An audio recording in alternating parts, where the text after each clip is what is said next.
vee elemendi esindajad, siis vähk, skorpion ja kalad, siin on teie lugemine ja selleks kuuks ka minu energiapilt, mis minu jaoks näitab seda ja kasuta seda energiat.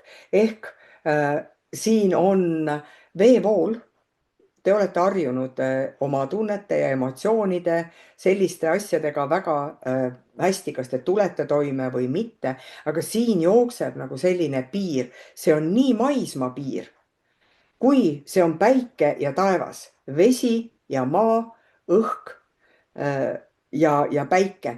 Selline võib tulla natukene kirjum kuu, nii emotsionaalselt kui tegutsemiseks, aga ja need karid, mis välja kerkivad, mulle tundub, et te peate vaatama ennast kõrgemalt. Et te peate sealt vahust välja tulema, sellest veevoolust välja tulema ja sellel kuul natukene kõrgemalt oma tegemisi, oma elu, oma tundeid, oma suhteid vaatama. See on energiapilt, nii et kasutage seda. Aga vähk, siis päike on 8. majas ja toob kuu teemaks teil siis võib-olla sellist sügavust rohkem, usaldust, ka jagatud ressursse, võib-olla on vaja kellegiga südamest südamesse rääkida, mingisugused rahateemad võib-olla ka, aga vaadake, et ei ole kinni jäänud kuskile, et ma ei usalda ennast, ma ei usalda teisi, ma pean kontrollima, et laske siin see kindlasti lahti. Ja Jupiter on teie esimeses majas, et ta annab seda enesekindlust tegelikult juurde. Ja võib-olla ongi see, kui ma siin kaardi pealgi vaatasin, et neid teemasid võib hästi palju tulla, nii et ole julge siis sealt vahust välja tulema ja tea, et sellel kuul just kui sa tuled välja nagu sellisest nagu uue riietusega, võib-olla sa tahadki endale mingisugust uut asja osta või soengut muuta või uue ideega ja selline tunne, et kui sa sellega välja tuled, siis see oledki sina ise ja teised ütlevad, vau, ma ei teadnudki, et sa seda oskad või et sa selline oled või et oi, kui ilusad sinised silmad sul on, et ma panen esimest korda tähele, mingi vau-efekt tundub, et sellel kuul võib olla. Ja välja tuli siis valgussõdalane, alati vaata ka numbrit, võib-olla see number kõnetab sind. Ja selline tunne, kui ma vaatan ka seda energiapilti, et ei ole mõtet nagu võidelda mingisuguse asjaga. Päike ei võitle pilvedega, need on lihtsalt normaalne käsitlus. Ma ei tea, maa ei võitle ka merega ja selline tunne, et sul ei ole ka mõtet võidelda mingisuguse asja nimel, mis ei ole seda nagu väärt. Või oled sa midagi väga vältinud, mingisuguse asja, võib-olla sa oled isegi valetanud midagi ja sa kardad, et see tuleb nagu väga välja, et mida siis teised räägivad. Mõtle, kuidas sa saad, alati me ütleme, et mul on kahju. Aga ma tegin seda sellepärast, et mulle tundus, et see on, püüdsin ennast päästa. Mis siis on, jah? Et siin ongi see kuidagi sellist, nagu oled ka, ega see valetamine on ju ka piiride tõmbamine, et see on õige ja see on vale ja see on hästi tehtud ja see on halvasti tehtud. Võib-olla sellel kuul on sul vaja üle vaadata sellised asjad, mis on õppetunnid, jah, et siin ei ole vaja sõdida. Ja kusjuures väga huvitav, et ja siis tuleb välja nagu tera ka, mida me võime mõtelda ka, et ta on mõõgaterav, mis ikka sõdalasel sageli olid need asjad, millega sõdida, on ju. Ja tera on ju siis ka see, mida me saame maha panna ja sellest midagi kasvab. Ja siin ma näengi, et võib-olla sõna võib terav olla, jah. Sinu see mingisugune oskus, uskumus võib olla väga terav. Et ainult niimoodi ja mitte kuidagi. Vaat siin on see võitluse teema mõlemas kaardis täiesti sees, et ära lõika nagu kõiki asju, ära lõika mingeid suhteid väga kiiresti läbi või isegi noh, et siin on nagu sõna, et põhjenda. See ei tähenda, kas kellelegi meeldib või mitte, aga sa võid natukene, me üle võlli ei saa põhjendada, et veel ja veel, et sellepärast tegin ja, vaid lähtu iseendast, räägi see asi selgeks, täpsusta ära ja tee nagu niisugune kiire otsustus. Mitte, et ma räägin täna ja ma räägin homme ja siis ma veel helistan ja siis ma veel kirjutan.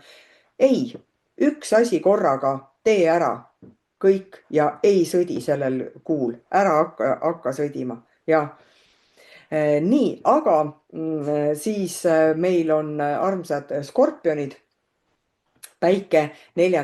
majas, kodu, pere, võib-olla sisemine selline vundament ja turvatunne, mis sa võid sellel kuul siis vaadata üle, tunnetada, mida sul on vaja, mida sul ei ole vaja ja Jupiter 9. majas toob sulle ka võib-olla sellist maailma avardumist, aga ka see, et kui sa tunned ennast kodus nagu turvaliselt, aga kodu võib olla meil ka üks känd seal metsas, et see hetk, kui sa tunned ennast turvaliselt, siis sa tunned ka terves maailmas ennast nagu hästi või kogu oma ümbritsevas. Nii et sellised teemad võivad sul üles kerkida ja väga huvitavalt mõlemad nagu pildina maa ja keskmaailm tulevad sul mõlemad välja. Mis on see päris elu, mida sa elad? Kas on mõni selline elu, mis sa ütled, et ei, see päris ei ole? Võib niimoodi olla. Võib-olla on sul mingisugune teadasaamine ka läbi unede võib-olla ja siis sa mõtledki, et aga võib-olla see, mis ma unes nägin, on päris ja see, mis ma elan, võib-olla ei ole päris. Võib selline asi välja tulla. Aga ma näen, et seesama turvatunne, mida sul on vaja nagu sellel kuul, see maa toob sulle selle turvatunde, see kaart juba toobki sulle välja, et näed, kõik leia iseendal see rahunemispaik, kas või see, et sa paned silmad kinni ja mõtled, mis on see paik, kus ma tunnen ennast suurepäraselt. Kas see ongi see metsas mingisugune koht, kas see on mere ääres mingi koht, see ei pea olema üldse reaalne koht. See on sinu välja mõeldud koht, kus sa võid sekundiga minna. Sellist kohta on sul natukene vaja ja keskmaailm kohe on selline, et kas on niimoodi, et sa selle mingisuguse elurütmi oled, mitte elurütm, et sa oled midagi nagu kahe silma vahele jätnud. Skorpion, sinu energia on uuenev, hästi tugevasti uuenev, aga sa oled endale mingisuguse mulli ümber teinud, siin on ju näha kohe selline nagu seina ette ehitanud mingisuguse asja, et seda ma saan teha, seda ma ei saa teha, seda ma võin teha, seda ma ei või teha. Siin see tuleb ütlema, et on võimalik teha, aga sa pead leidma selle nagu õige tegemise, jah. Kui ma vaatan nüüd seda energiakaarti, siis kõik elemendid, mis meie ümber on õiged. Liiv on täiesti õigel ajal õiges kohas, päike on õigel ajal õiges kohas, vesi, puud, kõik asi. Aga sulle tundub, et võib-olla sa isegi virised võib-olla seal töö juures, et aga miks sa selle asja siia panid, see peaks seal olema ja selline niisugune sisemine ebakindlus tuleb siin välja. Leia, tule sealt sellest sellisest rahutust merest välja selle uue kestana. Sul on ka vaja leida selline natukene, no nii nagu see keskmaailm ütleb, võib-olla see keskpunkt on vaja sul sellel kuul leida, jah.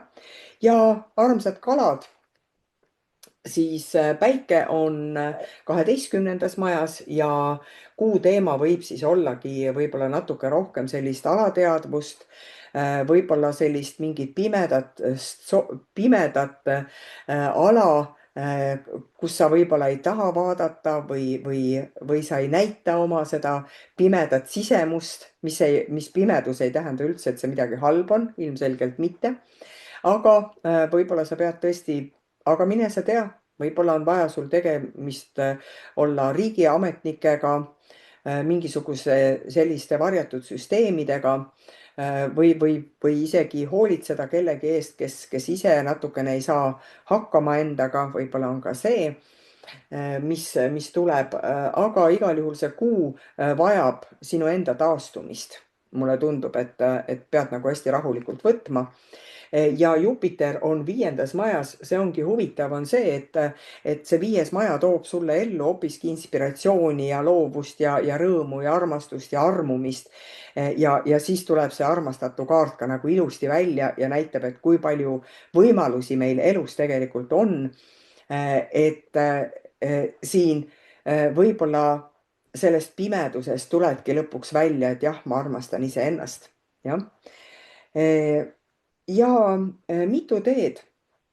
See on õigetpidi see kaart tulnud, vaata kindlasti ka numbrit, äkki see ütleb sul midagi, võib-olla sa saad sellel aastal või sellel kuul just 34-aastaseks.